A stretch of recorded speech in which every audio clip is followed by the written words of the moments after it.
Sixième tableau. Je voudrais donner la parole à une élue, responsable de commission personnelle, Agnès Voron, pour un tableau pour nous parler de la coopération au cœur de la collectivité. Donc, moi, je vais vous parler en fait de la gestion des ressources humaines dans la commune.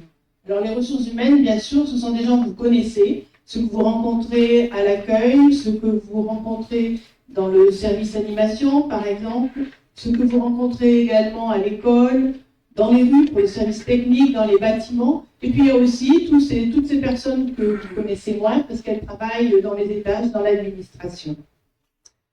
L'équipe municipale a redéfini les rôles et les périmètres de décision de chacun dans la mairie. Les élus, les agents, les techniciens deviennent des proposeurs et prennent part au processus de décision sur les projets de la mairie. Alors, bien sûr, les habitudes ont été transformées, elles ont été bouleversées. Les agents, les techniciens acquièrent des responsabilités et ils ont clairement un impact sur la décision des projets. Alors, cette nouvelle façon de fonctionner, cette nouvelle façon de procéder a porté ses fruits lors des inondations des 17 octobre et des 18 octobre. Comme vous savez, Pélussin est devenu une petite ville.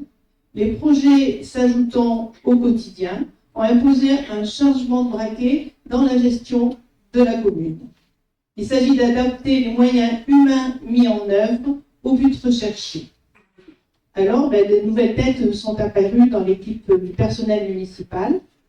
La montée en compétences des agents en place a été soutenue, a été favorisée. Alors, l'équipe a perdu en polyvalence au profit d'une plus grande technicité et d'une plus grande spécialisation. Nous avons aujourd'hui en mairie les ressources humaines nécessaires pour répondre aux exigences croissantes des missions publiques.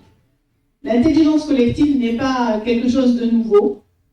Elle fut et puis elle est encore observée et étudiée chez les fourmis, chez les abeilles, chez les loups. Et le proverbe de la fin, aucun d'entre nous n'est aussi malin que nous tous.